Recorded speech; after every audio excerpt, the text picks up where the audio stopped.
How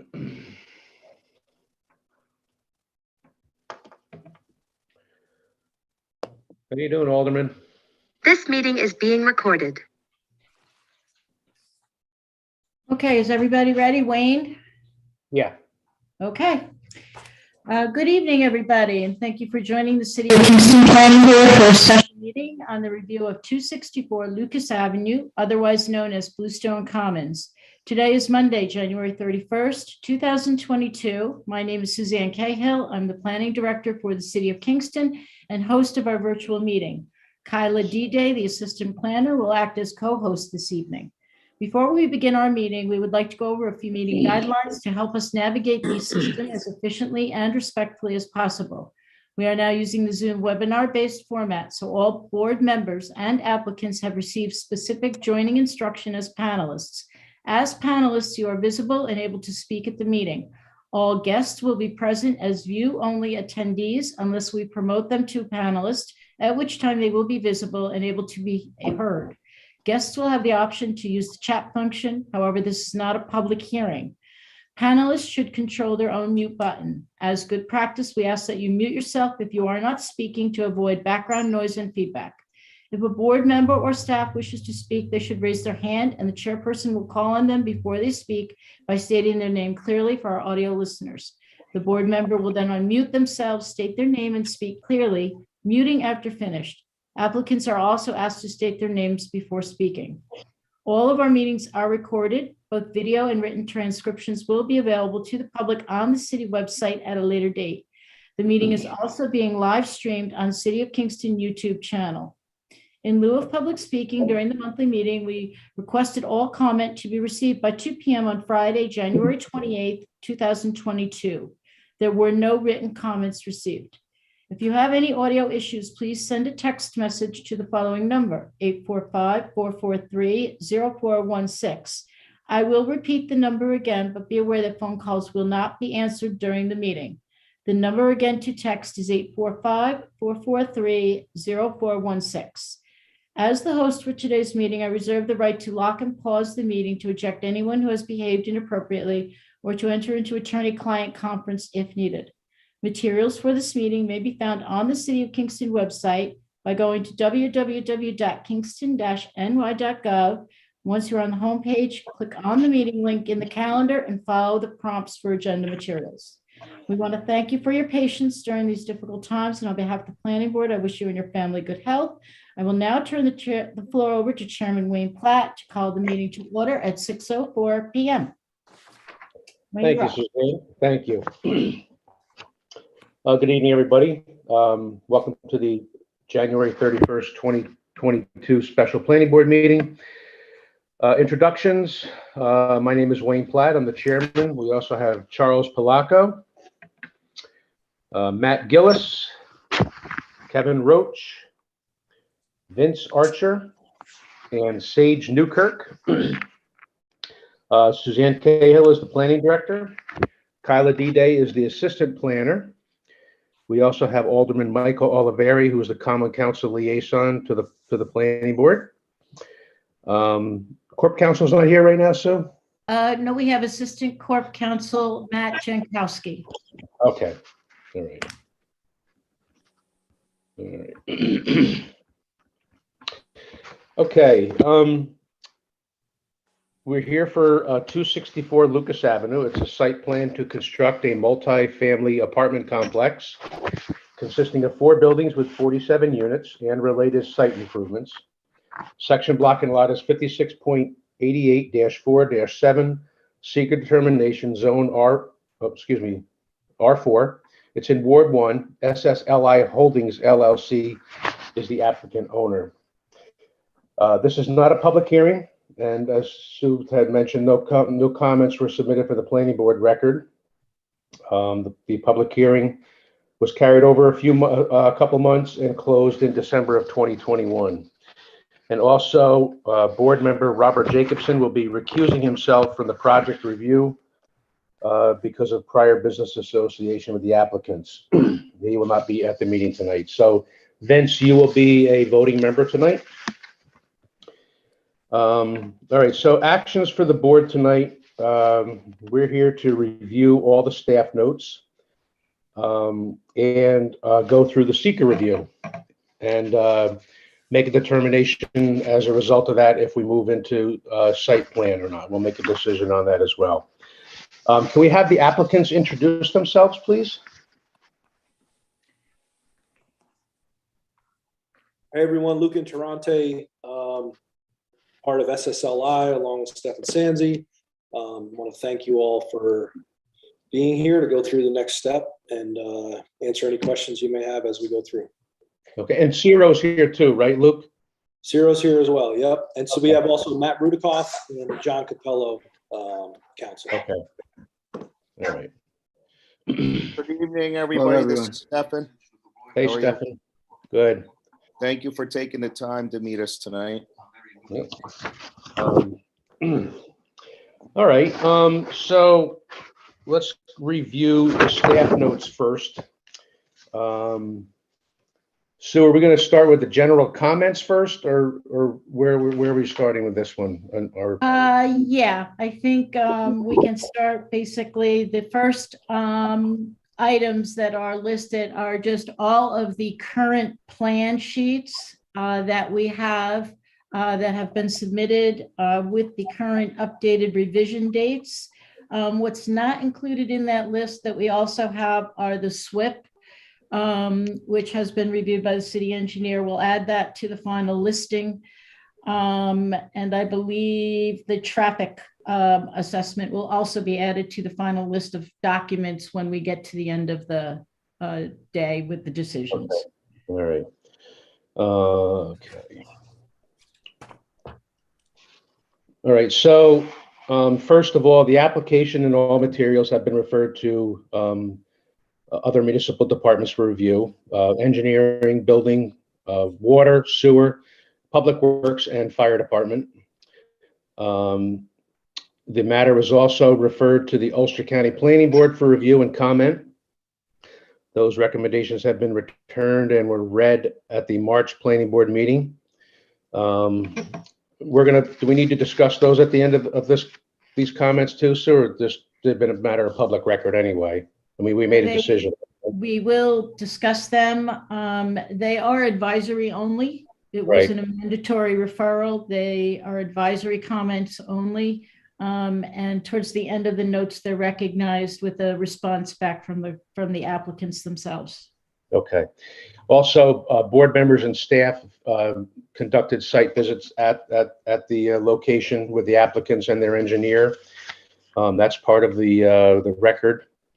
And I see here also, although this is considered an unlisted action as part of the review, the board requested that a full environmental assessment form rather than the required short form. So, and that we also requested a traffic study for the board's review and consideration. So getting into the zoning compliance, I know this was an issue on both sides, and the zoning enforcement officer provided an interpretation in reference to the Bluestone Commons site development plan that was dated June 18th of 2021. His decision was appealed on August 27th, 2021. And the Zoning Board of Appeals denied that appeal on September 22nd, 2021, upholding the zoning enforcement officer's original interpretation.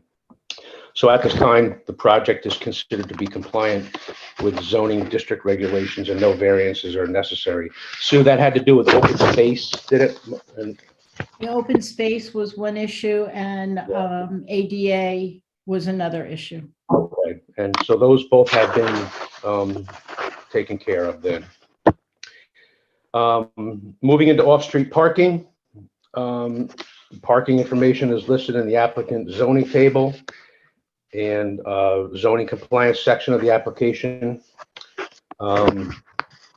We have some EV charging stations shown on the plan.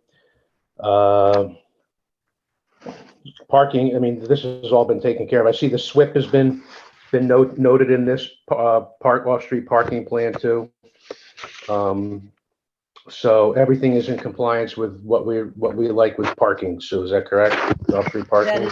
That is correct. I'd like to just add too that we do have all of the plans available. If any of the board members, as we go through the staff notes, have any questions or want to see anything in particular with regard to the comments, let us know and we can pull up the appropriate document for a screen share so that we can all look at it together. Okay? Should we do a screen share for each one of these items here, or what? Do we need to- That's why I'm asking if the board wants to see the plans. I mean, they have been available online. I know we've looked at them before. I'm hoping that you've gone on electronically and looked at them on the website. If you'd like us to pull up a general site plan, we can do that. That might be helpful. Yeah, let's do that, please. Okay, give Kyla a second, then.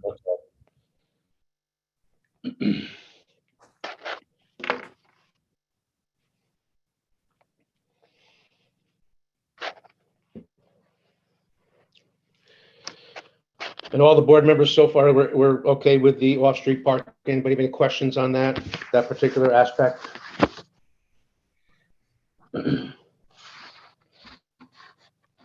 Okay, I'm going to say one more thing. Because we are screen sharing, we cannot see everybody's face. So if you do have a question, you are going to need to unmute yourself and just speak up, please. Okay, thank you. Okay, moving into sidewalks, those details were provided with the submission, and there is ADA accessibility.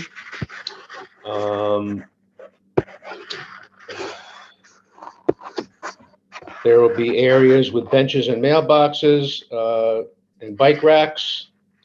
And staff recommended that different paving material might be in the best interest and definition of these spaces. That has been done, Sue?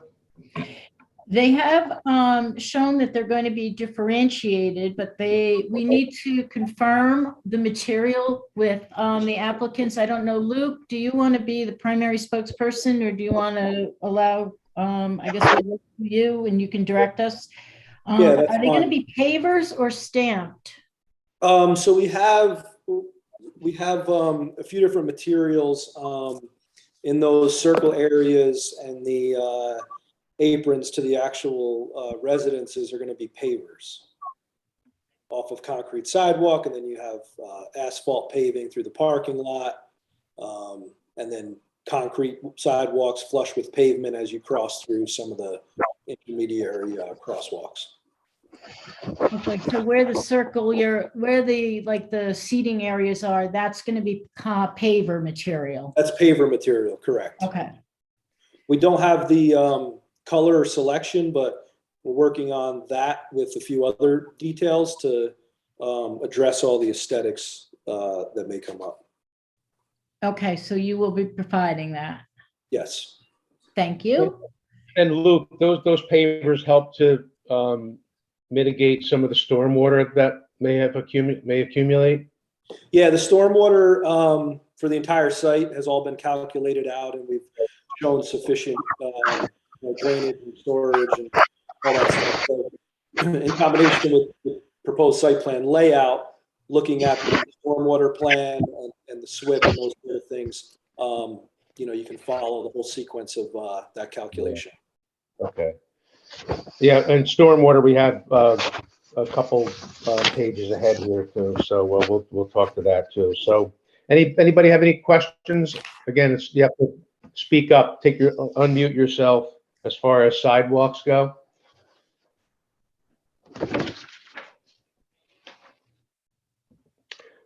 Okay. And Luke, as part of this with the sidewalks area, the outside trash receptacles, what's the frequency for maintenance and refuse pickup to ensure that the containers don't overflow? I mean, I don't even know if you're even that far yet. Yeah, well, we're thinking about that now. Of course, it's all going to be private refuse pickup. So Right. at a minimum, I think it's going to be twice a week. We're going to see Okay. what size the dumpsters end up being and that sort of thing. But we'll figure that all out. And it's, it's not a goal of ours to have it look sloppy. So Yeah. Okay. If I could, Wayne, this is Sue.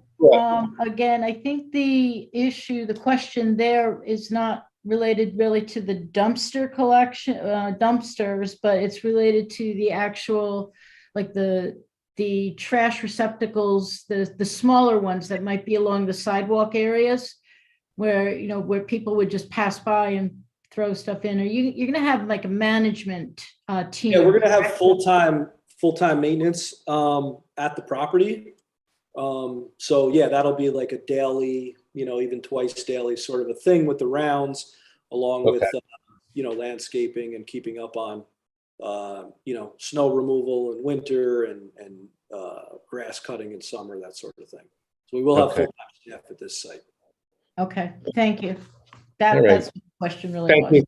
Thank you for clarifying that. So, as far as energy at the site, the applicants are not proposing. They're not proposing net zero for the construction.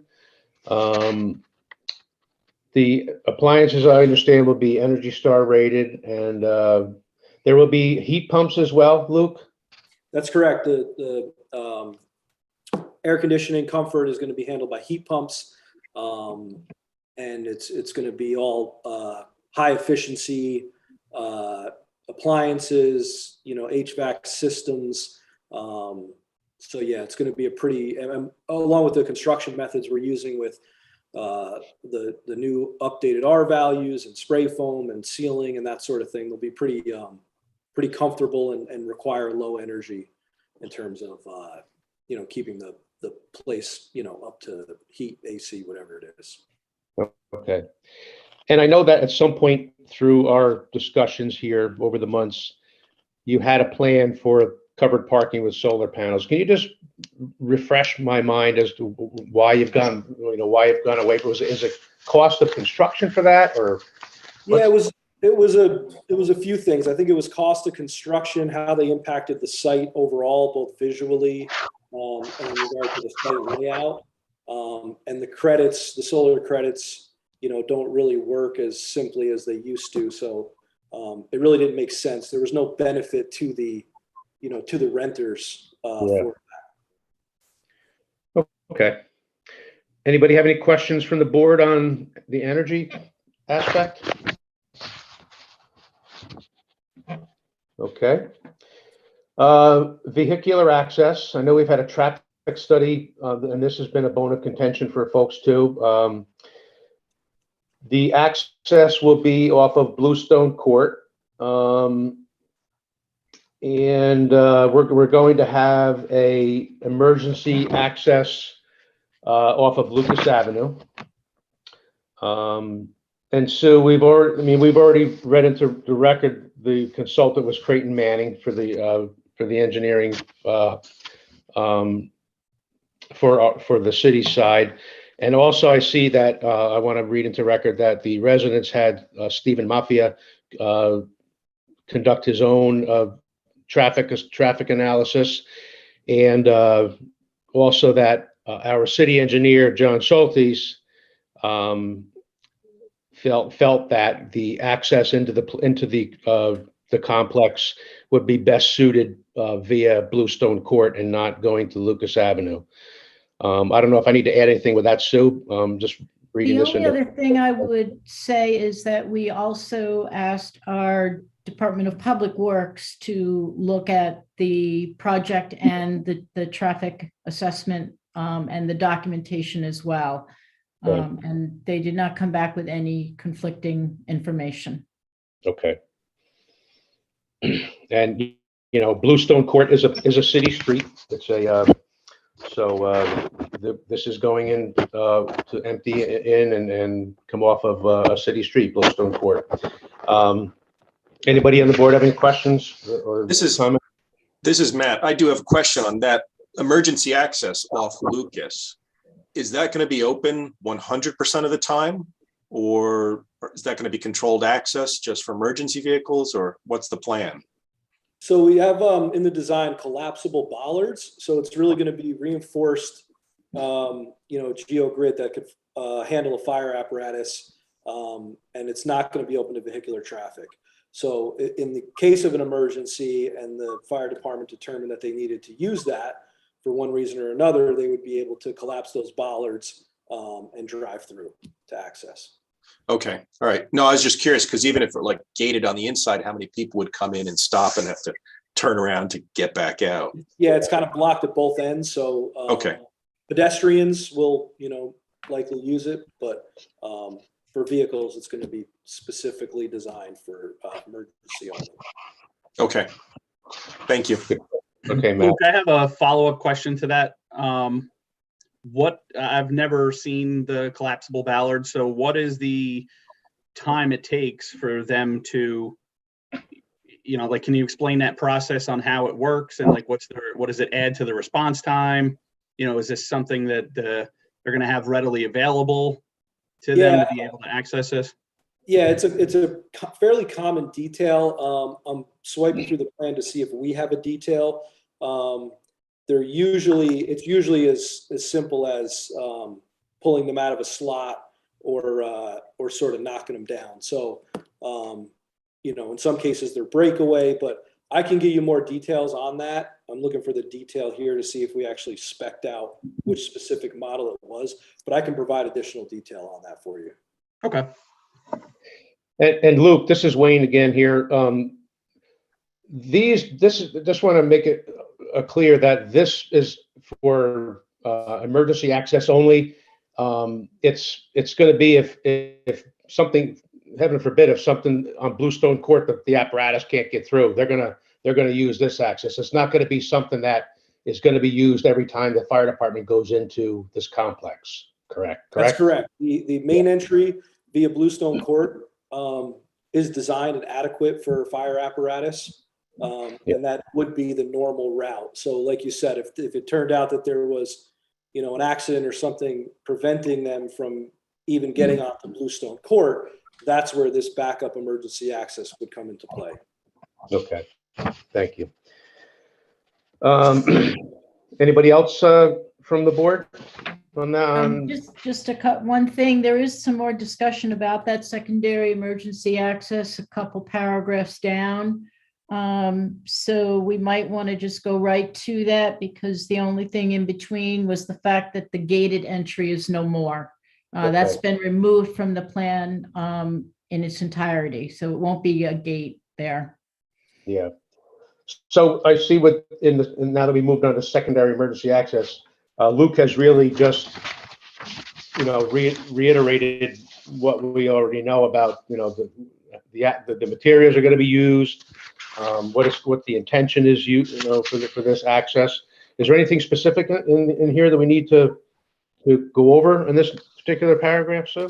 Well, I do want to recognize that this is going to be, and I don't think it's in this part, but this is also going to be used as the primary construction entrance, correct, Lou? Okay. That's correct. To minimize construction traffic on Bluestone Court. Correct. We're gonna enhance this with a tracking pad and that sort of thing, temporary for during construction. So all the large vehicles accessing from excavators, on trailers and concrete trucks and pump trucks, things like that, are all going to access directly from Lucas Avenue.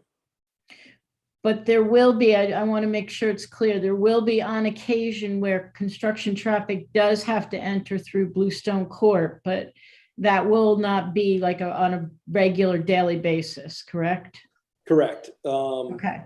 Passenger vehicles, here and there, things like that, pulling into the to the construction site will go down Bluestone from time to time. But yes, we're going to direct all construction traffic and absolutely on the larger stuff, like I said, concrete trucks, pump trucks, heavy equipment getting dropped off, things like that will be directly from Lucas.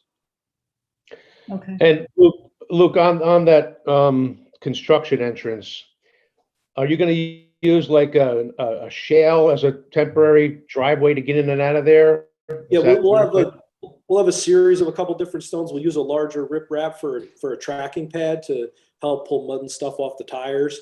Okay. Yeah, a more coarse material. Okay. For the rest of the run.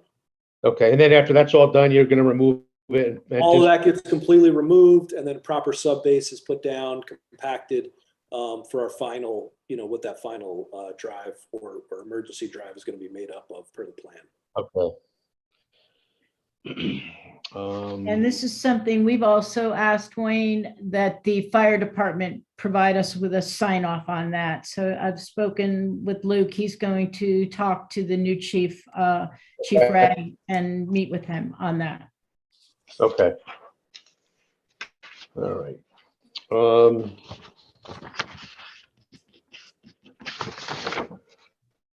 Landscaping.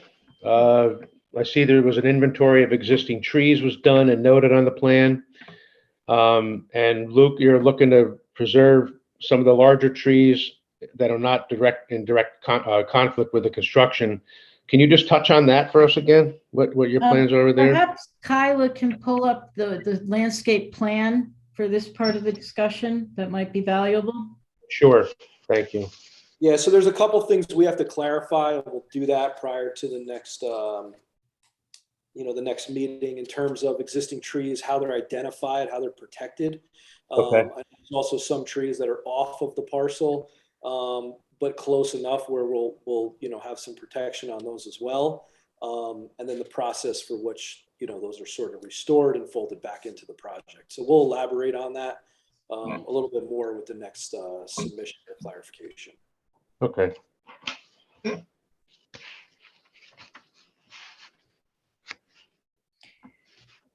Luke, do you just want to kind of give an overview of the landscape plan? I know that there was a lot of public comment about making sure that there was sufficient screening along some adjacent property lines to provide not only a visual but also noise barrier. Yeah, so the most robust portion of the landscaping is along the Bluestone Court corridor. So that property line there at the bottom of the page you're looking at has a pretty significant barrier moving up in size, for a kind of a more built-in, better looking aesthetic of smaller shrubs in front. We also have a stockade fence with a back-to-back row of arborvitae, up against that, and then some taller hardwood trees behind that also. So we sent some renderings, which I think helped some street view of kind of what the approach looks like. And that's, that gives you an idea of how robust that tree line is along Bluestone there.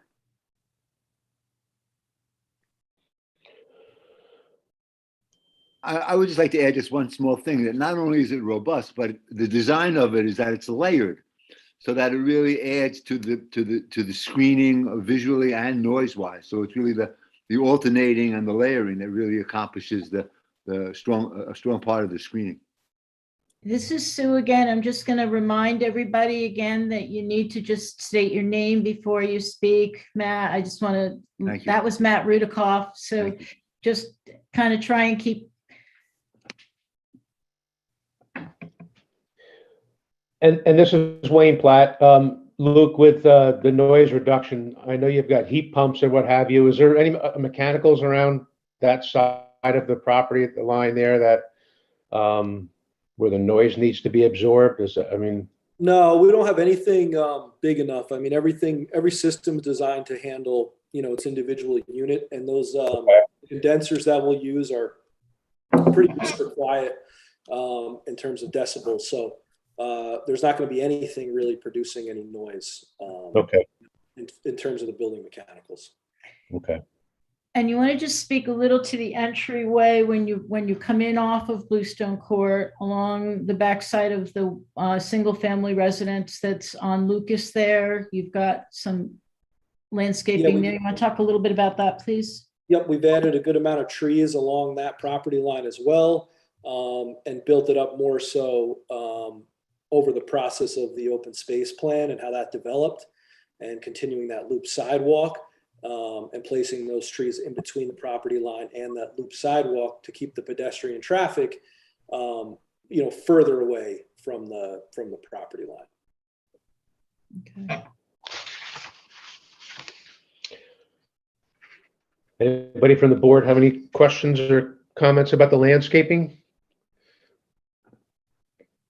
Oh, it looks nice. This is Matt Gillis. Vince, you're a member of the tree commission. Do you have any thoughts on that perspective? There are some trees that will be saved. They've made accommodation for that. But they do have a variety of tree types. Do you have any thoughts there? No, I think it's good. I think they did a good job in delineating between tree types.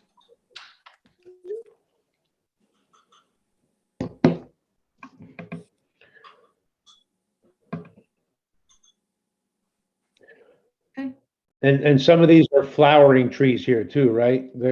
See? Yeah, that's correct. We have a mixture of evergreen and flowering trees. Okay. All right. I mean, they have a pretty good list here of the number of arborvitaes and boxwoods and different types of bushes, rhododendrons. So I think it's in the picture that they depicted looks like it's going to be nice.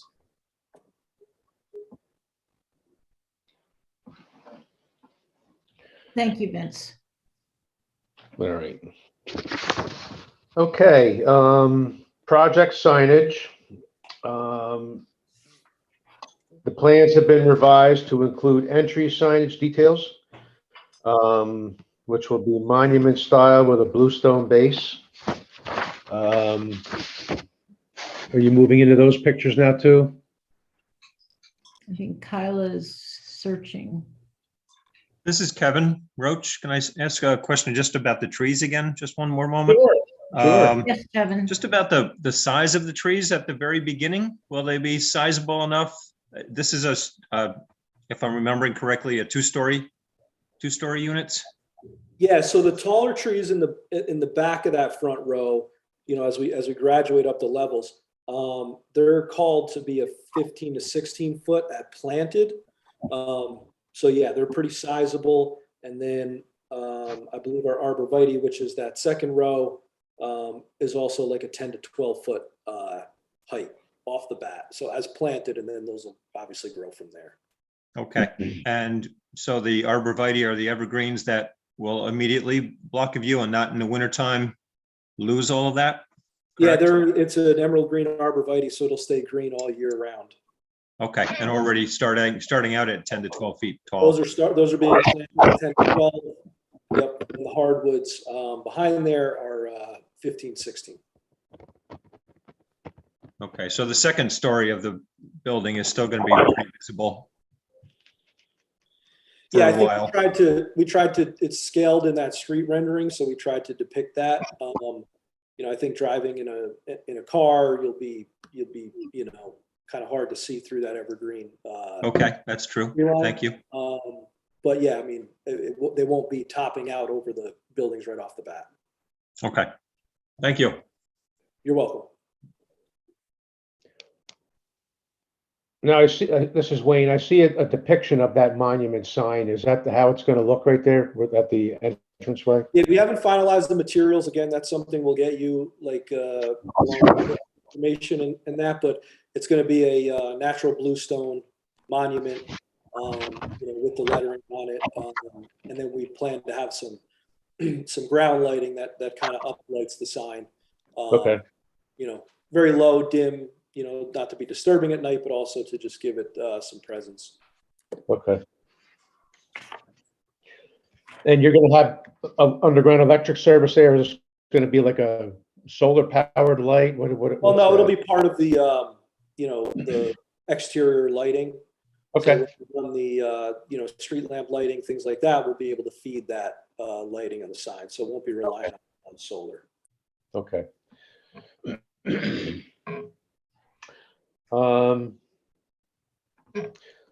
We're moving into lighting. Let me check off this. Uh,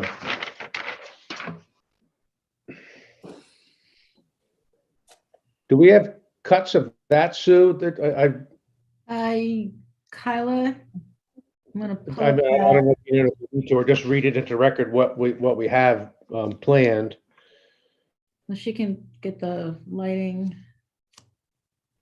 I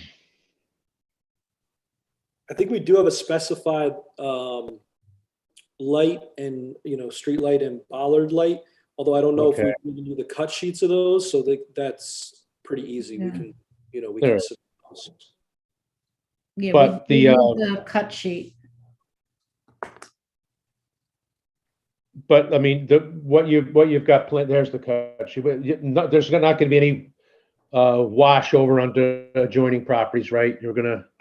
No, the photometric plan there that you're looking at, it's all pretty well controlled and designed to only light the site. Okay. And there's going to be low sidewalk and pathway lighting. Will be part of the landscaping plan. And have you anything yet to showing the details of the style and the height of all the fixtures yet, or is that still in the process? No, that'll be on the cut sheet. So we'll get those over to you, and it'll show you the style, the finish, height, dimensions, all that stuff. Okay. Any board members have any questions about the lighting? All right. Moving into erosion and sediment control. The SWIP has, Sue, that has been looked at and approved by city engineer? Yes, Okay. that has. I'm looking at something about that. I'm trying to find my notes that you He did. actually just sent an email today. That Okay, he reviewed. Eric Chaston, who's the engineer, submitted updated plans and answered all of his questions in a communication back late November, I believe. So John has reviewed everything and has signed off on. okay. And this is all encompassing with the stormwater as well, correct? Correct. Okay.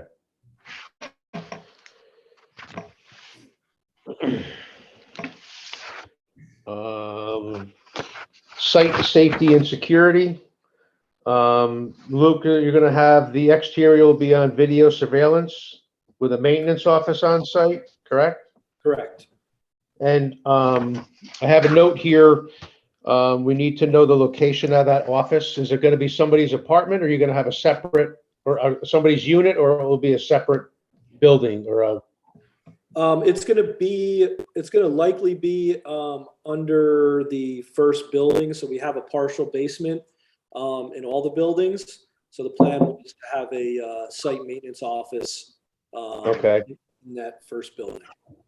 Okay. The first building being the one when you first enter off of Bluestone Court. Correct. Is that where we're circling right now, Kyla? Mm-hmm. Okay.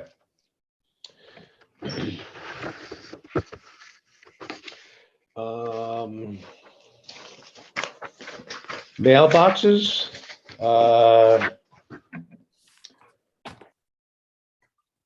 Revised plans include relocation of mailboxes so they are not in conflict with the emergency exit to Lucas. There's a mailbox out there right now that's in conflict right now. I know there's one out there.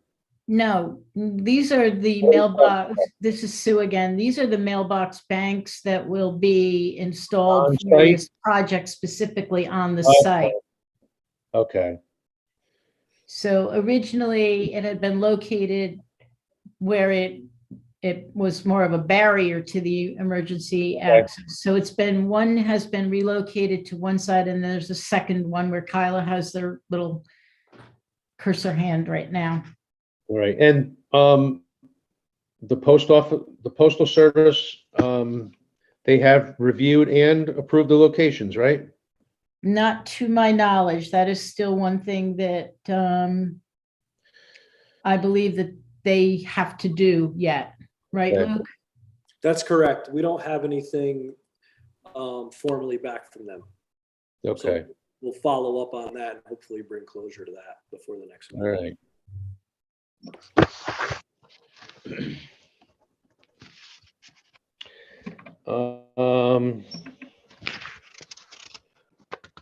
Do we want to go to the full EAF right now, Sue, on this one, on this particular I note? Or you want think we can wait on those sections because that's something we're going to take up in full detail at the end. If you want to go through the balance of the comments. Yeah. I'll skip ahead to the visual renderings. They were submitted under previous submissions. But we need to have those updated to reflect the increased landscaping. So, I mean, that's something you're probably going to work on with staff, right, Luke, on that? Say that again. You're in regard to the to updating. Sue, can Wayne, you? that was done, Wayne, that was done with the 12-15 submission. Okay, okay. So we're good with that then? Correct. Okay. The architectural elevations and interior floor plans. This is going to be something that will need to be submitted as the project would move into a site plan review, right? Right, we do have them, but I believe the board should ask for the specifics in terms of the materials and the colors on the structures and any other accessory structures. Okay. That is something, you know, that Luke's going to be working on identifying with his project team and getting back to us. Yeah, we're going to work on sort of a master finish specification, spreadsheet that we can share with you before the next meeting. That'll have things we've talked about, like pavers and different materials on the site, and then also what the materials are in terms of the elevations, the stonework that we have on the lower parts of the building, water table and whatnot, the siding color, the window color, and the roof color, and materials. Okay. Anybody on the board have any questions or comments about that?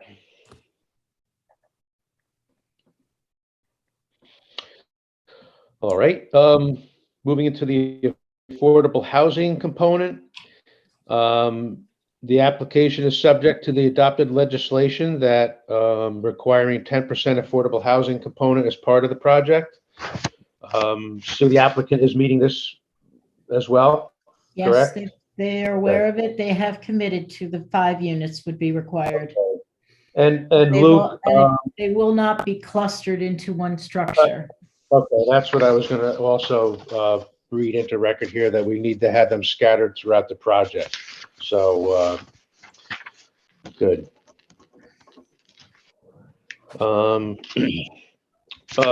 Luke, just to clarify, the utilities will be accessed off of Lucas Avenue. Is that going to be coming in from like next to that emergency exit? Yeah, pretty much. We're going to use that section of property, excuse me, to tap into Lucas Avenue in terms of the water main and sewer. Okay. And electricity is going to be run underground also? Yep, Central Hudson, we've met with them. We're going to be running from Lucas Avenue underground fully within the site. So yes, that'll go in that same way. And so what final sign-offs do we have at this point from engineering, water department, et cetera? What do we have on that? Again, this is Sue. Wayne, we received the engineers sign off. The water department will be a separate sign off. I know that the applicants have been in touch with Judy. I did not have an opportunity to reach out to her today, but we'll be doing that as well as the applicants because we will need that. Okay. We have Luke, had Luke. several conversations with Judy, and She's made comments as the site plan progressed over the past year or so. They've all been incorporated, but as Sue mentioned, we just don't have a sort of a formal comment from her that everything that she's good with it as is at this point. Although we have addressed all of her comments, so we're seeking that as well. Okay, good. We touched on the refuse and recycling.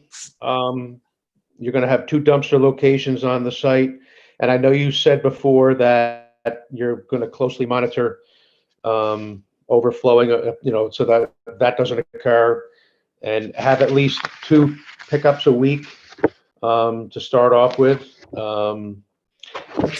That's correct. We feel that will be sufficient to avoid anything overflowing or whatever. But like I said, we're going to make sure that if it needs to be more frequent, that it's more frequent. Okay. This is And- Sue. Go ahead. One question that staff has is the enclosure, the enclosures themselves, they were identified as a perma hedge slat. Kyla had done some research and that looks like it's like an artificial greenery. We were just concerned about the durability of that and thought that with the project, it might be much nicer just to do something with like a solid fencing or a masonry unit. Yeah, we could do either. So what we'll do is we'll discuss that internally and propose with those finish with that finish schedule of what materials will be. Yeah. I think maybe either a wooden shadow box, or a masonry enclosure would be options we'd consider. Okay. And Kyla, can you circle with your cursor there where that location of that dumpster is? Is that shown on here? She has to move the plan. That's right here by the hand, the two. Yeah, Okay. where the blue square, the blue circles are is the one set, and then you have another set. You have 2 locations. And those look like they're very readily accessible by the refuse trucks that come in. So that's good. All right. That was the idea, that they could nose in, Yeah. up the dumpster and set it back down and then back. Okay. And pull All it right. around. All right. Any questions from the board on this component? Just one Okay. quick note, Luke, it's in the staff notes as well, but there, because of the residential nature of this project and surrounding, there are limits on the time frame when the dumpsters can be loaded, unloaded, picked up. So Yes, we are aware. Thank Okay. you for reminding us, but yeah, we're going to do the schedule of what's allowed city. okay. All right. Moving into recreation fee. The project will be subject to payment in lieu of parkland. The Recreation Department and the Commission has recommended that the full amount of $3,000 per unit over the 4th unit be assessed, and that equates to $126,000. And the fee will need to be remitted prior to the issuance of the building permit, and should be placed on the final decision. So, Luke, I know we've had discussions about that. You're aware of that. Yep, we're aware. It's in our financials. We're prepared to make that when due. Okay. The school board had a comment, right? But board policy 17 speaks to the proposal being referred to the school board for potential impacts on our district. Deputy Superintendent Alan Olson for Human Resources and Business notified the planning office that the district has no comment on this project. So that was taken care of. And we have the list of board policies that should be considered applied to this project. I don't have to go into every board policy here, Sue, do I? I mean, this is, No, there's pretty much all of them. yeah, There's We maybe should- one or two that are left out, but yeah, we will list them in a final Yeah. decision document. They will be listed okay. specifically and called out. Performance bond. I mean, I don't know if a final number has been gone through yet. Where are you with that, Luke? I know you've been in touch with the city engineer yet about that? Yeah, we're working on a sort of a full estimate. I know that we have to get the city engineer's input on that. So I think based on what that overall construction cost comes in at, we'll get his approval on that Okay. he sort of agrees that it's a fair and reasonable number for the construction costs. And then I assume the bond will be applied thereafter, and then care of that. Okay. And as I mentioned before, this was referred to the Ulster County Planning Board. What do we have here? There was no required modifications, correct, Sue? Correct. Again, they Okay. were advisory only. Yeah. The comments were with regards to modifying the sidewalks, which have been addressed, and marking of the trees before Okay. construction. So, and the applicants did respond. The letter, I believe, was circulated around very early on, back because it was back in April. It's also posted on the website that they will be complying with both of those comments. Okay. So we've gone through all of the notes here, except for the full environmental assessment form and other environmental issues. Does anybody have any other questions with regard to the staff notes here that we've just reviewed before we move on to the next stage? Chuck, do you have anything, any comments or in addition to what we've covered? Kevin, Vince? Matt? You have a landscape plan that describes, this is Vince. You have a landscape plan that describes what the tree planting is on those barriers. Because you talked about hardwoods, and I just looked through this, I didn't see any in there. Maybe you have a more comprehensive list of what you planted. Yeah, I'll double check that. I apologize if I misspoke. We did have a few iterations of that with some different, different trees in consideration and whatnot. So the final, I'd have to check with our landscape architect to see what the final reason Okay. was. But as it's shown there is what we are planning to do. So again, apologize if I misspoke on the type of those trees. Good catch, Vince. Also, I mean, this is Wayne, with the other environmental issues, now that we're talking about the trees, the applicants are aware that the DEC guidance on tree cutting between November 1st and March 31st, as it relates to the northern long-eared bat, have been committed to this plan as well. So that just want to read that into record as well.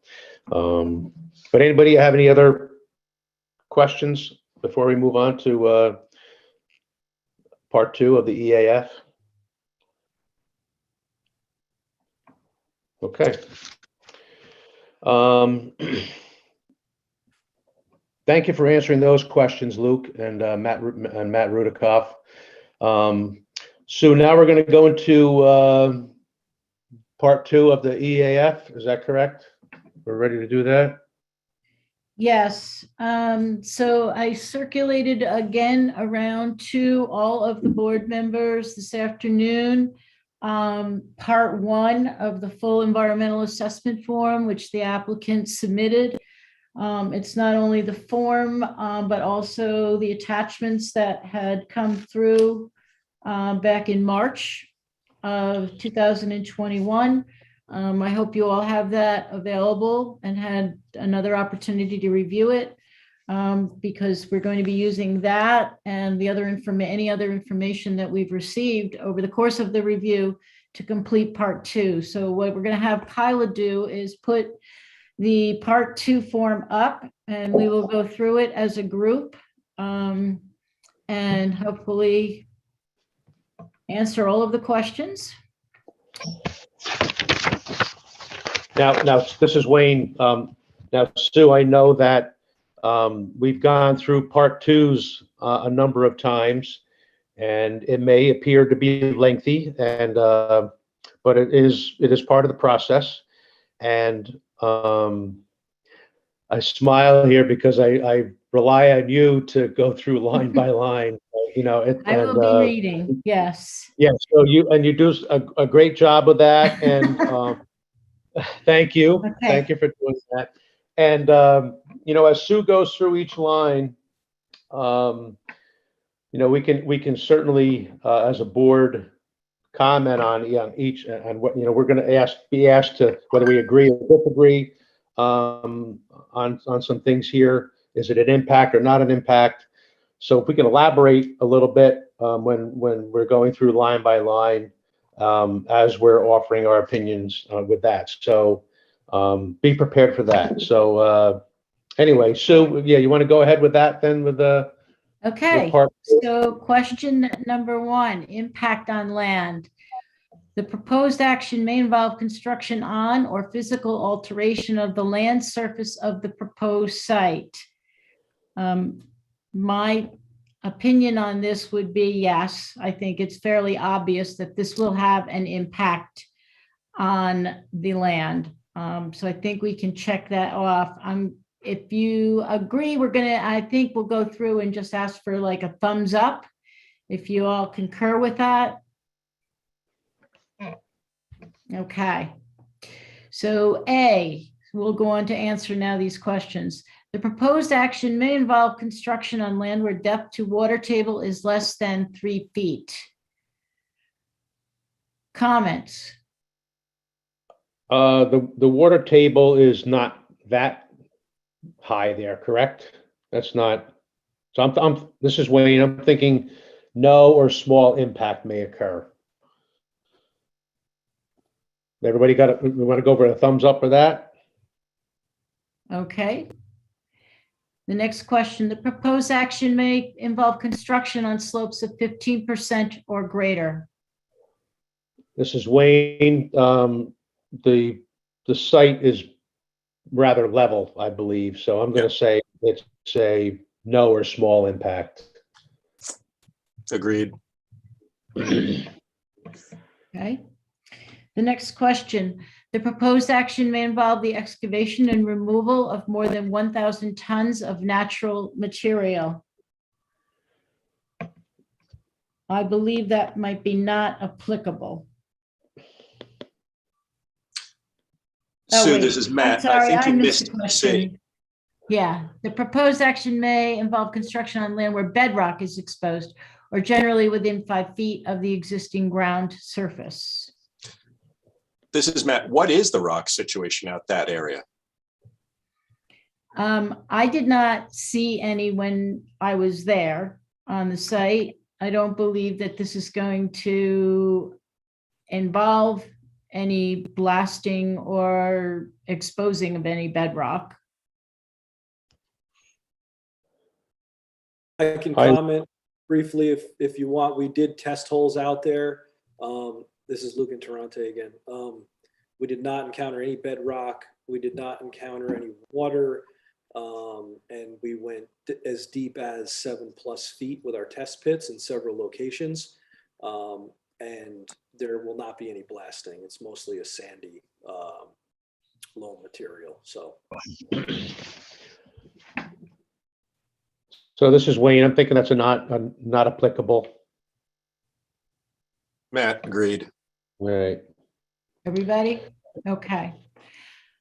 All right. Now, the proposed action may involve excavation and removal of more than 1,000 tons of natural material.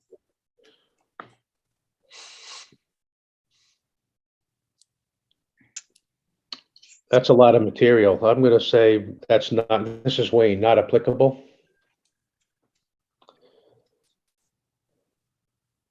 This is Matt. I would agree. This is Kevin. I believe the report, the initial part one did say there would be hardly any removal from the site.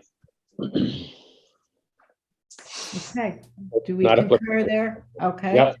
Yeah. This is Chuck. I agree. Okay, next one, the proposed action may involve construction that continues for more than 1 year or in multiple phases. This is Kevin. I saw the construction's supposed to take 1 year. So no or So- small? I'm thinking Correct. this, yeah, no or small, Kev? Correct. Okay, I agree with that. Okay, Matt agrees. Chuck agrees. okay. Okay, Vince agrees. The proposed action may result in increased erosion, whether from physical disturbance or vegetation removal, including from treatment by herbicides. This is Kevin. Since the site is so flat, I would not expect any serious erosion. Okay, anyone else comment? This Matt is Wayne. agrees. Yeah, no or small impact on that. Chuck agree. Okay, thumbs up, everybody, okay. Okay, the next question. The proposed action is or may be located within a coastal erosion hazard area. I think that one is not applicable. I agree. Okay. This is Kevin. I agree. Any Matt, other I agree. impacts that the board wants to throw out there? Okay, hearing none, we'll move on. Oh, Question number 2, impact on geological features. The proposed action may result in the modification or destruction of or inhibit access to any unique or unusual landforms on the site. For example, cliffs, dunes, minerals, fossils, and caves. I believe that question would be a no. I'm Wayne here. I concur with a no. Kevin, I agree. Matt agrees. Chuck agrees. Okay, so we will go to number 3, impact on surface water. The proposed action may affect one or more wetlands or other surface water bodies, for example, streams, rivers, ponds, or lakes. Wayne here. No. I'm a no on that. I'm a no. Chuck. Kevin, I agree. Nothing. Matt, no. Okay. Vince, no. Okay, so that moves us to question number 4. Impact on groundwater. The proposed action may result in new or additional use of groundwater or may have the potential to introduce contaminants to groundwater or an aquifer. This is I Kevin. would- From all I was reading, there seems to be an appropriate ground surface water dissipation plan in place. And But therefore that no would, real but there would be an groundwater. impact, I think. It might not be a big one, but I think we have to answer this question as yes, because we are adding impermeable surfaces that will be collected and disposed, Right, so we'll taken deal care with of, the addressed. issues. Right. Okay, And the Yep. fact that So the we'll- width that has to be in place too would trigger a yes on that as well, right? right. Okay. Okay. Okay, so we will go with A. The proposed action may require new water supply wells or create additional demand on supplies from existing water supply wells. Small impact. This is Kevin. I would agree. Yeah. Wayne I is agree. great. Matt agrees. Okay, They're utilizing the existing Kingston water, right? So correct, yes, so that would be, yeah, definitely be low impact. right. Water supply demand from the proposed action may exceed safe and sustainable withdrawal capacity rate of the local supplier or aquifer. I would say no impact or I mean, he's been in consultation with the water department and they're going to be signing off on this with regard to that.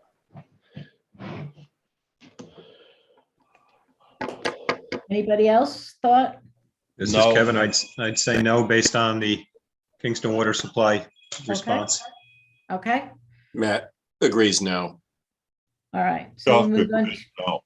Okay, C, the proposed action may allow or result in residential uses in areas without water and sewer services. Matt, there should be a no. No, No. No. really not applicable, but. The proposed action may include or require wastewater discharged to groundwater. That's not applicable. Right. It's not gonna. The proposed action may result in the construction of water supply wells in locations where groundwater is or is suspected to be contaminated. Not Again, applicable. Not applicable, right? Okay.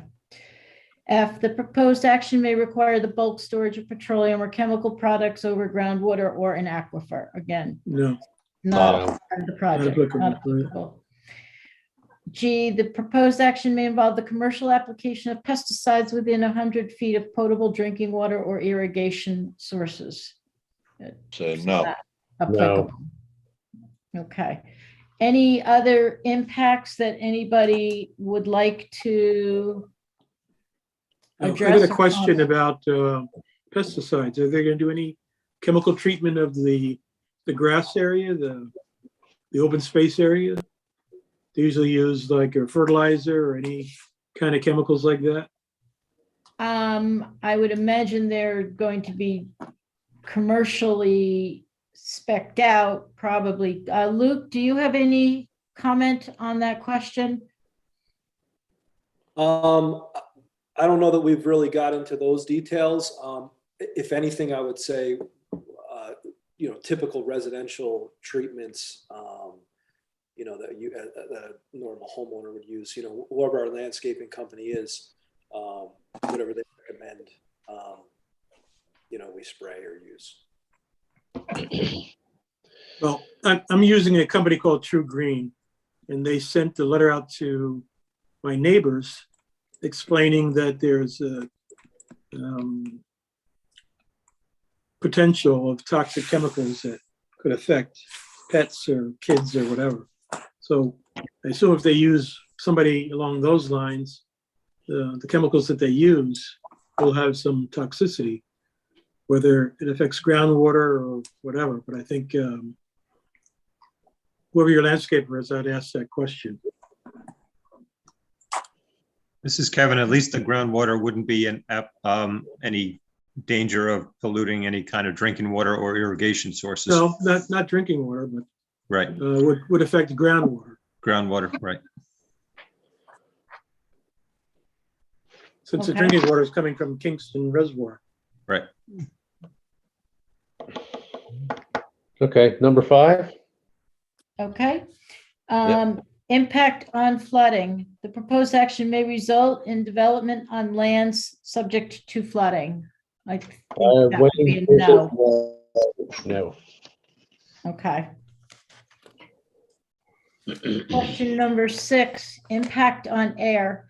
The proposed action may include a state-regulated air emission source. That's a no, I believe. No. Okay. Number 7, impact on plants and animals. The proposed action may result in a loss of flora or fauna. So I think that would be answered yes, because of the removal of, open land. Yeah, right. From new construction. All right, so we'll move on to question A under that impact. The proposed action may cause reduction in population or loss of individuals of any threatened or endangered species as listed by New York State or the federal government that use the site or are found on, over, or near the site. Wayne here, no or small impact. Kevin, in agreement? Okay, in agreement. Matt agrees. Vince agrees. Okay. B, the proposed action may result in a reduction or degradation of any habitat used by any rare, threatened, or endangered species as listed by New York State or the federal government. This is Matt. I would think that's a no or small. Wayne here, I agree with that. Kevin, I agree. Kevin, I agree. Vince agrees. Okay. C, the proposed action may cause reduction in population or loss of individuals of any species or of special concern or conservation need as listed by New York State or the federal government that use the site or are found on, over, or near the site. This is Matt. I think that's also no, small. Yeah, this is Kevin. I read the inspection report, and there did not seem to be anything that was in any danger of or threatened. Okay. Anyone else all agree? Chuck, I agree. Vince Okay. agrees. D, the proposed action may result in a reduction or degradation of any habitat used by any species of special concern and conservation need as listed by New York State or the federal government.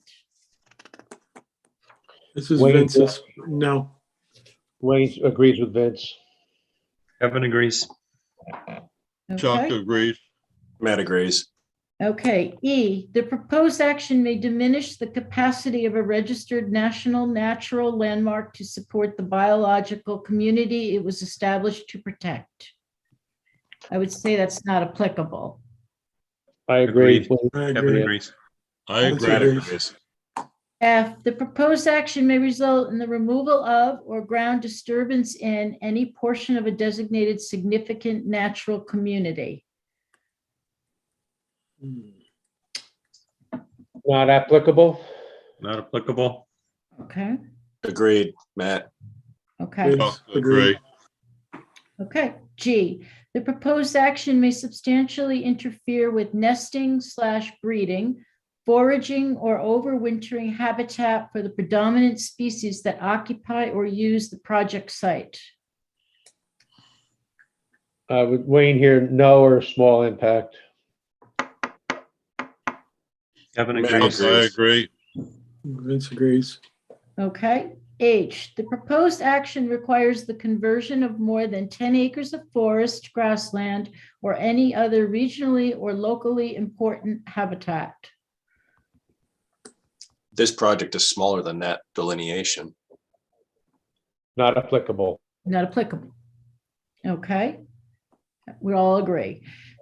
I, the proposed action in parens, commercial, industrial, or recreational projects only involves use of herbicides or pesticides. Again, then that is not applicable. Right. I agree. Agreed. Chuck Okay. Matt agrees. agrees. Any other impacts that the board wishes to incorporate? I think here is a good time to insert that DEC restriction on the potential for clearing. Are Cutting, you talking The about the habitat. November to March?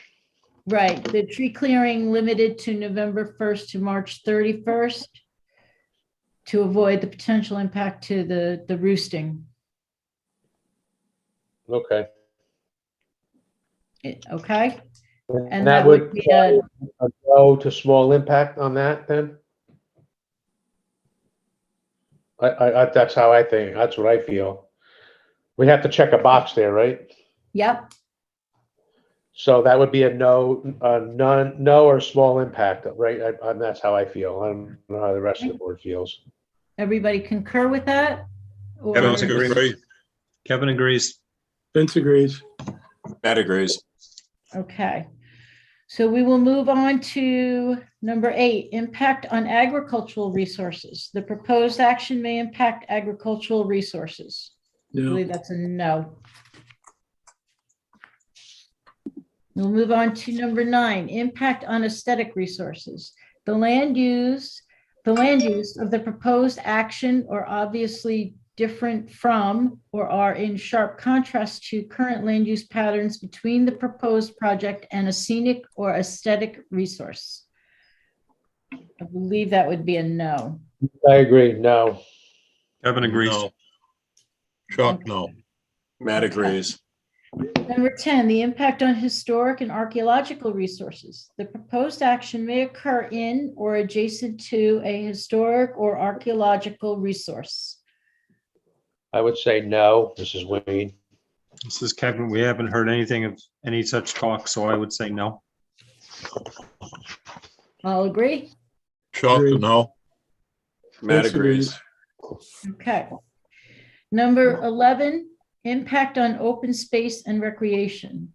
The proposed action may result in a loss of recreational opportunities or a reduction of an open space resource as designated in any adopted municipal open space plan.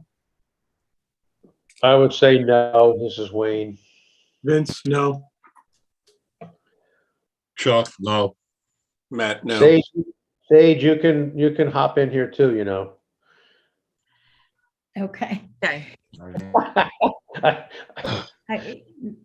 Okay, 11, impact on I'm sorry. We just read that one. No. 12, impact on critical environmental areas.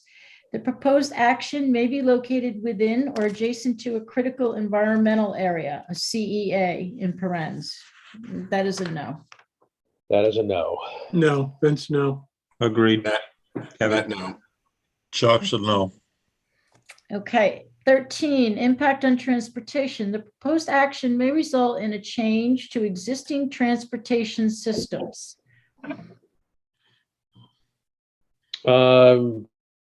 No.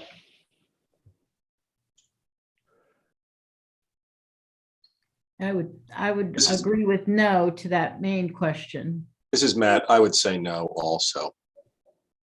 This is Chuck, Kevin. no. This is Kevin. I believe the traffic study said that there's not supposed to be anything significant in changing, so I would say no. Okay. We'll move on to number 14, impact on energy. The proposed action may cause an increase in the use of any form of energy.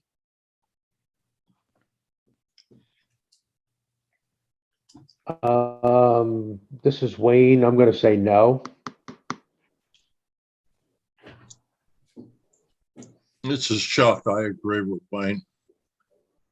This is Kevin. Based on the choice of appliances and heating systems, air conditioning systems, and insulation, I would say no. This is Anybody Matt. else? I agree no. Okay, we'll move on to number 15.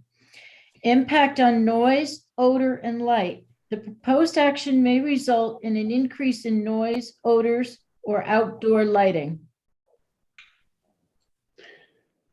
Well, they're going to have, they are going to have street lights or parking lot lights there and lights on the sides of the buildings and what have you. So there's going to be an increase in people, the noise of people going in and out. I'm going to say yes to that. I agree. Okay, so we will mark that yes, and we'll move to question A there. The proposed action may produce sound above noise levels established by local regulation. I say no or Say small. no. No or small? No Yeah, or Wayne. small, Vince. Kevin, Okay, no all or small. right. Matt is no. All right, B, the proposed action may result in blasting within 1,500 feet of any residence, hospital, school, licensed daycare center, or nursing home. Well, we talked earlier that they do not anticipate any blasting, so I would say that would be not applicable. I agree. Agreed. C, the proposed action may result in routine odors for more than 1 hour per day. No or small impact. This is Wayne. Mhm. Matt agrees. Everybody Vince agree? agrees. In Chuck agreement. agrees. Okay, D, the proposed action may result in light shining onto adjoining properties. Again, we looked at the lighting plan. It's down lighting. We'll get the specification, but the idea is not to transfer any light beyond their property lines. So I would say no to small. We talked I about that agree. earlier in the conversation. This is, I agree, no to small based on the choice of the landscaping, the trees as well. Yeah, Okay. Matt agrees too. Okay. agrees. All right, E, the proposed action may result in lighting creating sky glow brighter than existing area conditions. Wayne here, no to small impact. Matt Okay. agrees no. Kevin, I agrees. agree, no. No. Okay, no. any other impacts that the board would like to add into the list? I know you talked about, I believe, Kevin, you spoke about the buffer landscaping. We talked about the compliance with the noise ordinance. We talked about the lighting being downlit. Anything that you feel is important to add in there as an other or recognize? I think recognizing what they're doing, this is Kevin, recognizing the steps they've taken with the choice of trees and such certainly helps alleviate any concerns there. They haven't defined the landscaping, though. They With haven't those, defined what trees. well, even the arborvitae's will help keep the year-round. Well, I mean, I don't know. the identifying the specific types of vegetation can be taken care of at site plan, but I mean, right now they're offering, and certainly some we can discuss, but the fact that they're putting in buffer landscaping, I guess, can be used to show as another impact as to lessen the impact. Is that what we're looking at, Sue? The lessen the Yeah. impact? Yes. Mention that. So the buffer landscaping, I agree. Okay, They already- so they we'll already add in discussed buffer that. landscaping under other impacts. And then Vince, your concerns will be addressed certainly at a later point. So Yes. don't think that we're not missing that. So, No, okay.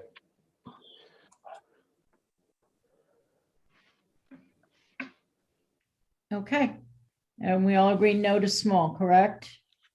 Yes. Yes, Okay. agreed, Kevin. Yes. All right, so we'll move on to number 16 now, impact on human health. The proposed action may have an impact on human health from exposure to new or existing sources of contaminants. I would say no. This is Wayne. Vince, no. Kevin, agreement? Matt, no. Okay. Number 17, consistency with community plans. The proposed action is not consistent with adopted land use plans. I would say a no on that one. I would think no as well. Matt agrees no. This is Kevin, I agree, no. Vince, Okay. no. Agreed, no. 18, consistency with community character. The proposed project is inconsistent with the existing community character. Vince, no. This is Matt, no. Wayne is a no. Kevin's no. No. Okay. And that concludes part 2. So All right. we have not identified in that discussion any moderate to large impacts. They've all been either impacts outright no, or where we did have yeses, they were no or small impacts identified. Does anybody have anything further or want to go back and look at anything in that listing? Wayne is a no. Okay. So Anybody Wayne, else? you want to move to part 3. Okay. So we have that part 3 in front of us here. I've got it in front of me. So do I need to read into record all of this verbiage with part 3? Or just No, you mean basically off the say that- form? No, I think you can simply state that part 3 Part 3 really is is not applicable. Right, based on our findings with part 2, part 3 is not applicable. Does everybody concur with that? Do you That want agrees. to just, okay, so do you want to just do a roll call vote on that then for not going through with part 3? no, just I'm to- sorry. Okay, I got a thumbs up, right? Okay. Yeah, we got a thumbs up from everybody. Okay. Okay,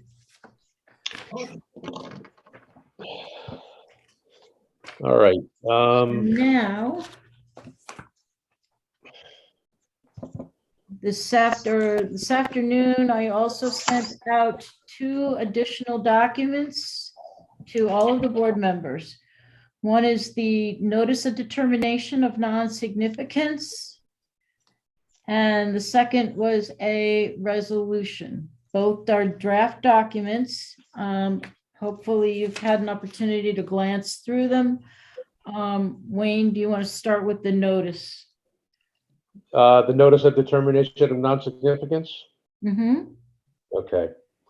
I got to read the whole thing in here, just kind of, when we get to the reasons for secret determination, can I just kind of overview each section here, or what am I going to do with that? Like ND1, And if the board members, as Wayne goes through the document, if you have any questions or comments, please speak up, raise your hand, we'll acknowledge you. I would read the title in, Wayne. Yeah. All right. So this is the City of Kingston Planning Board notice of determination of non-significance, secret negative declaration. It's an unlisted action. Bluestone Commons SSLI Holdings LLC, 264 Lucas Avenue, multiple residences. And we're going to date this January 31st, 2022. The following notice of negative declaration is issued pursuant to Part 617 of the implementing regulations pertaining to Article 8, which is the State Environmental Quality Review Act of the Environmental Conservation Law. The City of Kingston Planning Board has determined that the proposed action, as described below, will not have a significant adverse effect on the environment, and preparation of an environmental impact statement will not be required. So the name of the action is Bluestone Commons. Location is 264 Lucas Avenue. It's on 2.7 acres. Section block and lot is 56.88-4-7, R4 zoning district. The seeker status is an unlisted action with a full EAF. The applicant owner is SSLI Holdings LLC. The description of the proposed action is construction of a 4-building, 46-unit. Is that the correct unit? Because I think we had 47 listed here before, didn't we? No, it's 4 buildings, yes, 47, you're correct. 47. So we'll make a correction on that. 32 2-bedroom units in one, excuse me, go ahead. We'll have to get the correct bedroom breakdown. I apologize for that. Okay.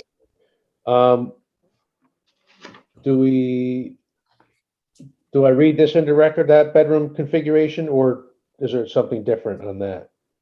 Hang on, I'll get the. Okay. Wayne, it's Stefan. You're correct. Yeah. It is 46 units, 32 Okay. 2 bedrooms, and at one So point we were gonna do 47, but we bumped it down to 46. Okay, so this configuration of 46 units with 32 2-bedroom units and 14 1-bedroom units. Is that correct? Yes. Okay. So Sue, we're going to go with that configuration? Yep, Okay. Thanks, Stefan. I apologize. No, that's fine. That's good. So 46-unit residential multifamily dwelling apartment community and related site and utility improvements for property located on the easterly side of Bluestone Court in the city of Kingston pursuant to City of Kingston zoning, section 405-13A4, which is dwellings for 4 or more families. And the reason And for Wayne, seeker Kyla determination. has put the document up on the screen for everyone so that we can all look at it as we go Okay. through. Thank you, Kyla. And the reason for the seeker determination of non-significance, the environmental analysis of the reasonably related long-term, short-term, direct, indirect, sequential, and combined impacts of those related and simultaneous environmental factors started with an analysis of the existing conditions of the project site. The review then analyzed the environmental impacts of the proposed changes and actions while comparing those impacts with the impacts on existing land use to determine if the proposed action may have a significant adverse environmental impact. No other related or subsequent actions are included in any long-term plans for the proposed site, nor likely to be undertaken, nor dependent on the actions which are now under consideration.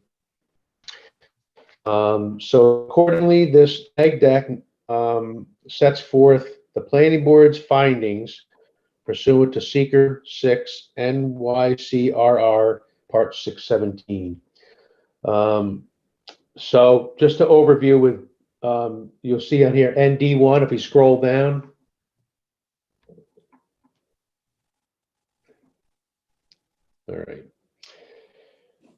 All right, so you want me to hit the italicized section here, Sue, or just kind of give an overview of? Yeah, well, I think recognize the italicized section and then just maybe go through some of the highlights of the section. The board members have gotten this document. Have you, hopefully you've read through it or are reading through it as we go. Yeah. All right, so ND1 is a substantial adverse change in existing air quality, ground or surface water quality or quantity, traffic or noise levels, a substantial increase in solid waste production, a substantial increase in potential for erosion, flooding, leaching, or drainage problems. So, I mean, we talked about this, and the proposed action will not result in any substantial adverse changes to those items listed in the italicized passage under ND1. Anybody have any questions about or comments on that section? Right, I think as this section notates, no blasting is anticipated. The construction activities will be, confined as prescribed in the noise ordinance. That is enforced by the police department. So if there are concerns, they are called and they'll respond. They don't intend to exceed sound level limits outside of the ordinance that are unreasonable. I think we've talked about the traffic analysis in terms of the impacts for that. That has gone through a very thorough review back and forth with the applicants, consultants, the neighbors consultants that hired, and then also our own city engineer and our Department of Public Works. They've all looked at that. As far as parking, there is adequate off-street parking. They are including EV charging stations and visitor spaces and handicap. I think that it is, it's a residential project. They've documented that they'll be using private haulers. So it will not be impacting, the city services. All right, and the traffic study that we're referencing here is the one that was conducted by Creighton Manning. Those are the folks that we have used, right, to do that analysis, and that was also approved by our city engineer, correct? That was Correct. part of that? Yeah. Yes. And a lot of the things that are mentioned in ND1, and I'm sure that will be mentioned in the other sections here. Sue, you and your staff put together quite a comprehensive list of staff notes, and we touched on a lot of those things tonight with the staff notes that you prepared. So I'm sure that, you know, the board will find that as we continue on through these sections here, that a lot of those issues have been addressed. And is under scrutiny by staff level as well. So, so moving on to ND2, the removal or destruction of large quantities of vegetation or fauna, substantial interference with the movement of any resident or migratory fish or wildlife species, impacts on a significant habitat area, substantial adverse impacts on a threatened or endangered species of animal or plant, or the habitat of such a species, or other significant adverse impacts to natural resources. You know, we talked about that in part 2. We found that those would have little to no to small impacts. You know, the tree cutting schedule outlined by the DEC helps to mitigate any problems that, like, especially with the migratory, you know, the long-eared bat, the Indiana bat. So I think that we've touched on that as well. Anybody have any thoughts on, or any questions or comments on ND2? Okay. ND3 is the impairment of the environmental characteristics of a critical environmental area as designated pursuant to Seeker 6 NYCRR section 617.14G. Proposed action will not impact any designated critical environmental area. Moving on to ND4, the creation of a material conflict with a community's current plans or goals as officially approved or adopted. We talked about it's been properly zoned where this project is sited.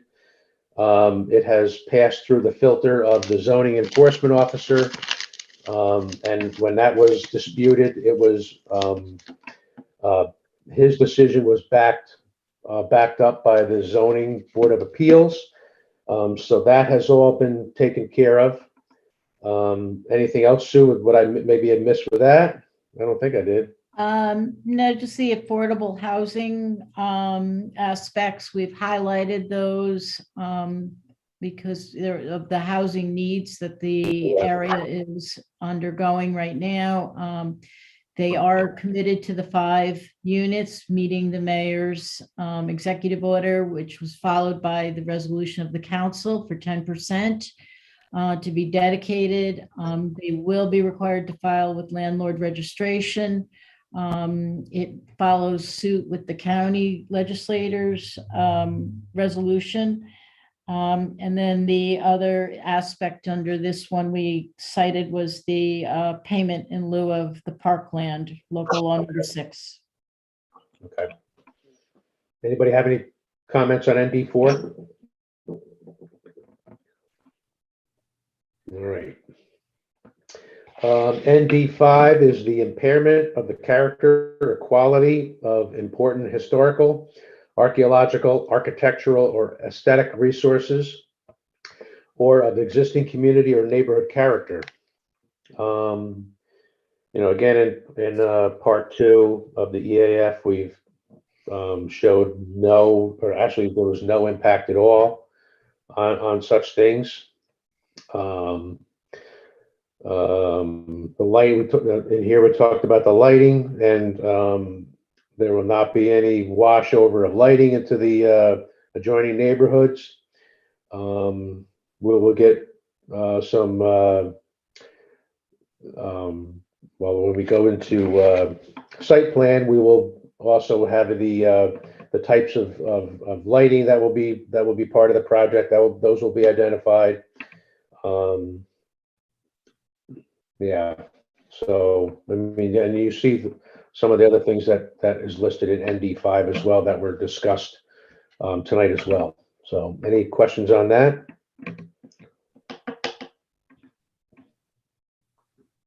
All right. ND6, a major change in the use of either the quantity or type of energy.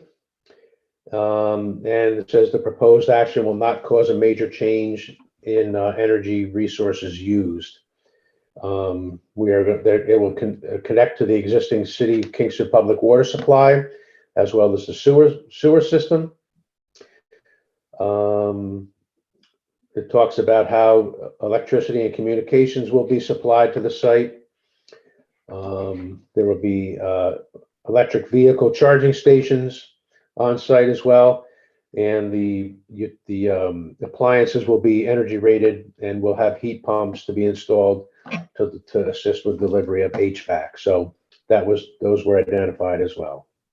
Anybody else have any comments on ND6? All right, ND7 is the creation of a hazard to human health.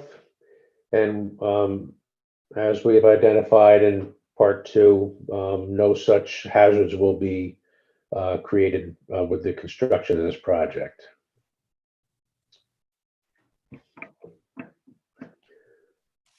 ND8, a substantial change in the use or intensity of use of land, including agricultural, open space, or recreational resources, or in its capacity to supporting existing uses.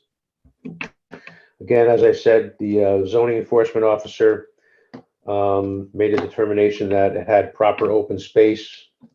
And that was also backed up by, confirmed by the Zoning Board of Appeals. So that has been addressed.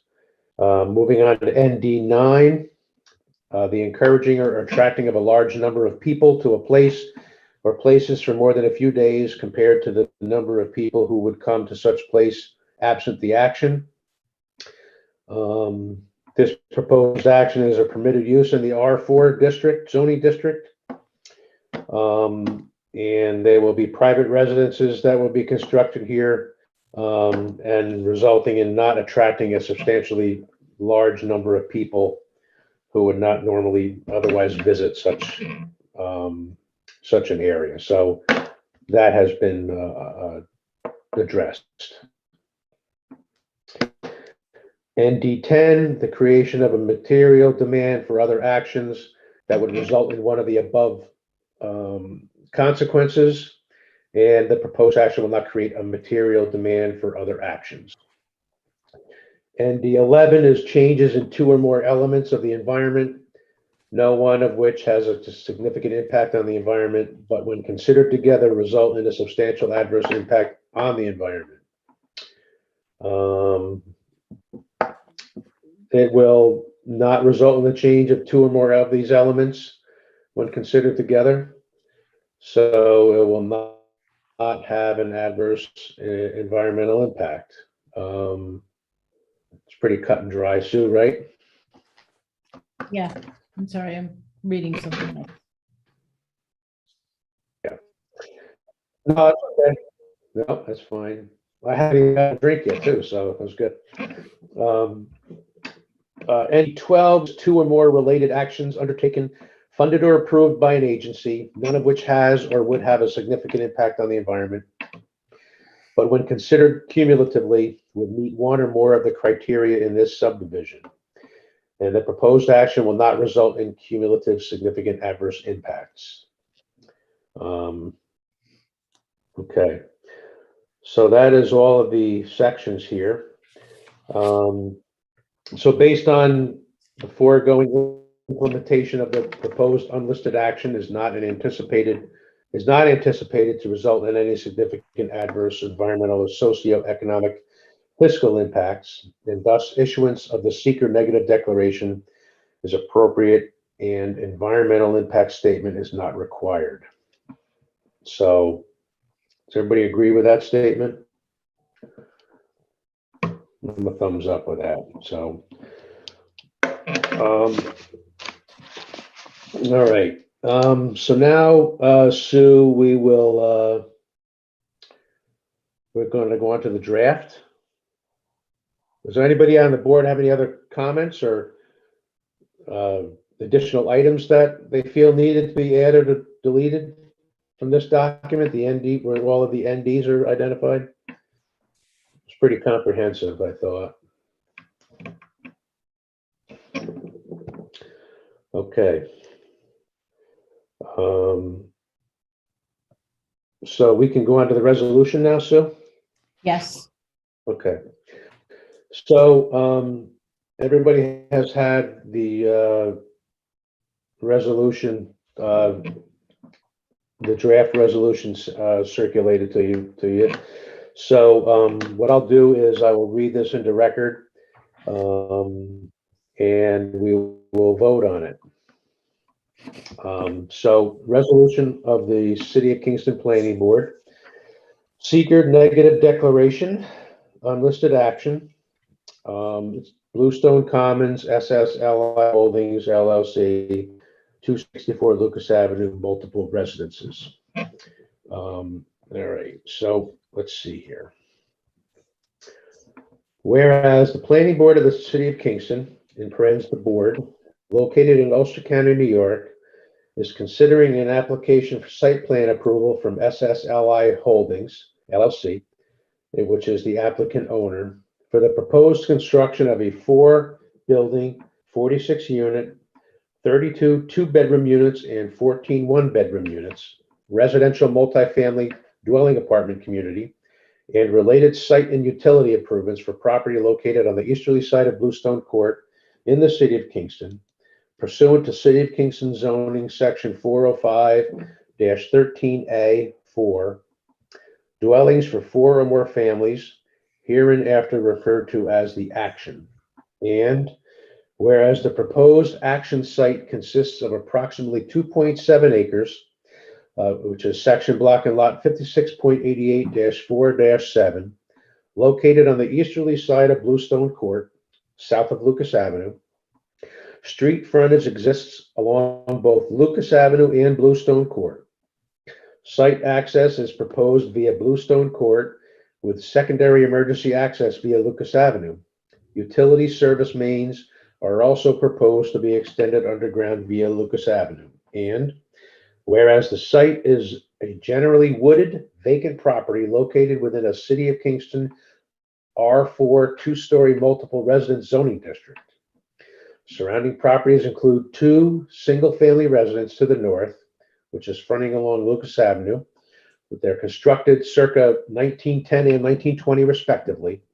8 single-family residences to the east, which front on Bluestone Court, and constructed circa 2005 through 2018, as well as 3 vacant lots.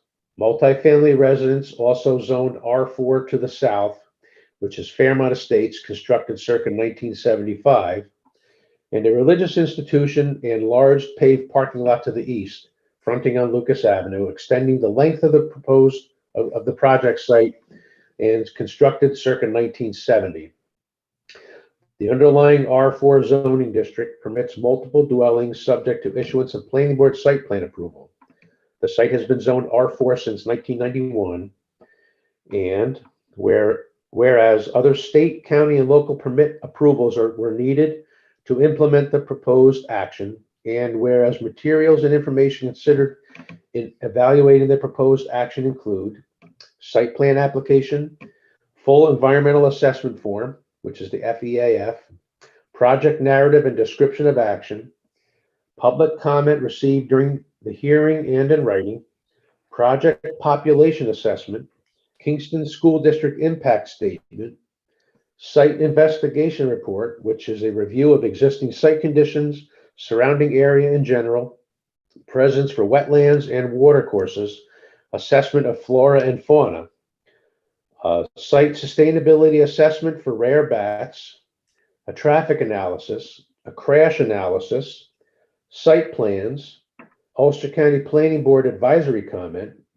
Stormwater Pollution Prevention Plan, which is the SWIP, City of Kingston Zoning Enforcement Officer Interpretation, City of Kingston Recreation Commission Statement, maintenance of storm chamber and sediment trap practices to be followed, architectural elevations and floor plans, and architectural and street view renderings. And whereas according to the NYS Office of Parks, Recreation, and Historic Preservation database and resource mapper, the subject property is not sensitive for archaeological sites/resources, nor is it within an agricultural district. The property also does not include any wetlands or watercourses resources, any evidence of wetland, hydric, soils or prevalence of hydrophytic wetland plant species, no floodplain, no agricultural lands, no state-listed rare, threatened, or endangered plant species, no significant natural communities, and few trees suitable for threatened or endangered bat summer roosting habitat. To avoid potential bat summer roosting, tree removal will be limited to the winter period of November 1st through March 31st, when bats are hibernating well away from the from the project area.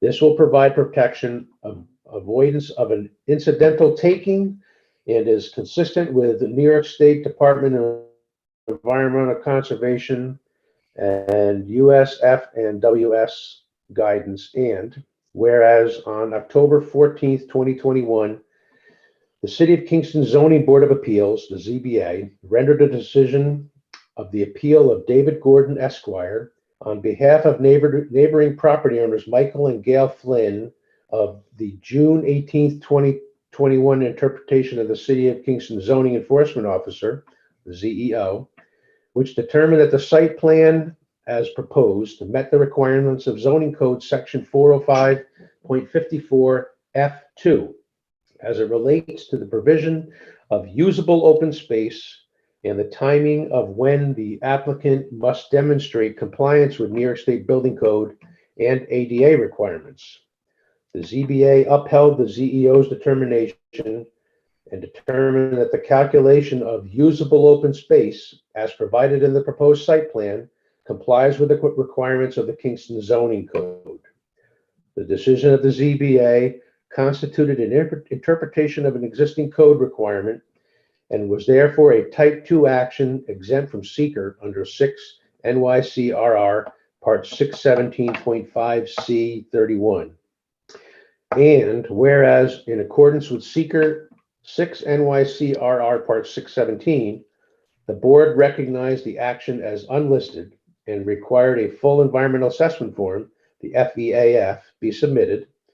And whereas the board held a public hearing on the action, which was opened on February 16th, 2021, and closed on December 20th, 2021. And whereas the board conducted a site visit to the project location on February 25th, 2021. And whereas the board has considered the seeker environmental assessment form and other materials submitted by the applicant in support of the proposed action, written comments of the board's professional consultant made via memoranda, which memoranda are incorporated herein by reference, as well as verbal commentary made during the planning board's meetings and public hearings pertaining to the review and evaluation of the proposed action. Now, therefore, be it resolved by the planning board of the City of Kingston, New York as follows. Section 1, in accordance with Seeker 6 NYCRR Part 617, that the proposed unlisted action as described herein will not have a significant adverse effect on the environment, and further determines that preparation of environmental impact statement will not be required.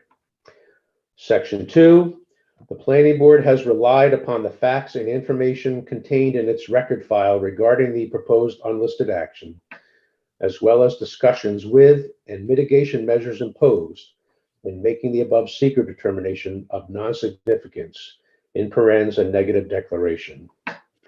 Section 3, the planning board relies upon statements and reasons set forth in the attached negative declaration notice to support its seeker determination of non-significance. And section 4, a copy of this resolution and attached seeker notice of determination of non-significance in parens negative declaration shall be maintained by the planning board and filed with the City of Kingston clerk, as well as to the applicant owner. And section 5, that this resolution shall take effect immediately. We've all heard this, so it's quite lengthy. And at this time, this is Wayne Platt, I will make a motion that we adopt this resolution. Do I have a second? Matt seconds. Matt Gillis with a second. All in favor, Wayne Platt is a yes. Charles Palaco, Is a yes. Matt Gillis, Yes. Kevin Roach, Yes. Vince Archer. Yes. Okay, the resolution is adopted. Okay. So now that we have completed this, there are still some outstanding items that the developer needs to take care of. And, that can be taken care of in between now and our next meeting. I'm sure he'll be meeting with staff to address those. The next phase would be to move into the site plan phase. And we're not going to do that tonight, because we'll be here for quite a while. But I think it would be appropriate to allow them to start that process at our regular February meeting. Everybody is good with that? Okay, good. Okay. All right, so I think that concludes our business, right, Sue? Yes, it does. Okay. I want to thank. Are there any other questions or additional items that you want to see from the applicants on the site plans, so that when they're coming back to us in February, obviously we went through all the staff notes, they're going to bring updated documents and additional information to address the items as we spoke. Is there anything else that you are looking for? Well, I mean, we touched on, I think, a lot of the major things that we'd like to see that haven't been addressed yet. And, there's going to be some items that are missing along the way. We won't think of them now, nor will the applicants. But, I think a lot of those issues will be addressed with you and your staff in between. And, we'll have a pretty good package available for us to take a look at our February meeting. But, I mean, I don't have anything right now. I don't know if any other board members have anything that want to be addressed right now. This is Matt. I just want to, it was touched on earlier, but just to make sure, I'd like to see the downlighting. Have a little more delineation on that. And then also with the vegetation to separate this from the Bluestone Court parcels. Okay. And this is Wayne. That's good, Matt. And Wayne here, as Sue mentioned before, we'd like to see the colors of the elevations. What colors are going to be using on the buildings. We're going to see the layouts of the floor plans and what have you. So I would like to see all those as well. So anybody else? Okay. Luke, and Stefan, thank you, you and your team for attending tonight and answering a lot of our questions. I know you'll be in touch with Sue and Kyla over the next several weeks, and we'll be happy to see you at our February meeting to start the site plan process. Yeah, thank you to everyone. We have a good list here of the things we know we need to show, and wrap up some of those details and final selections and stuff. So we'll get all that wrapped up as quickly as possible, get it to you in advance of the next meeting so you can take a look. And yeah, we want to thank the board and everyone for continued efforts on this review. Thank you, everybody, for your time. All right. Wayne, you Take need care, Seth. to do a motion to adjourn. Yes, Wayne Platt here with a motion to adjourn. Do I have a second? Matt seconds. Matt Gillis with a second. All in favor? Wayne Platt is a yes. Charles Palaco, Yes. Matt Gillis, Yes. Kevin Roach, Yes. Vince Archer. Yes. Okay. We We are are adjourned. adjourned. Thank you. Thank you, board members. Sage, thank you. Sue, Kyla, Alderman Oliveri, thank you for showing tonight. And Assistant Corp Counsel, thank you for coming tonight too, to join our meeting. And thank our board members. So we'll Good night, see you. folks.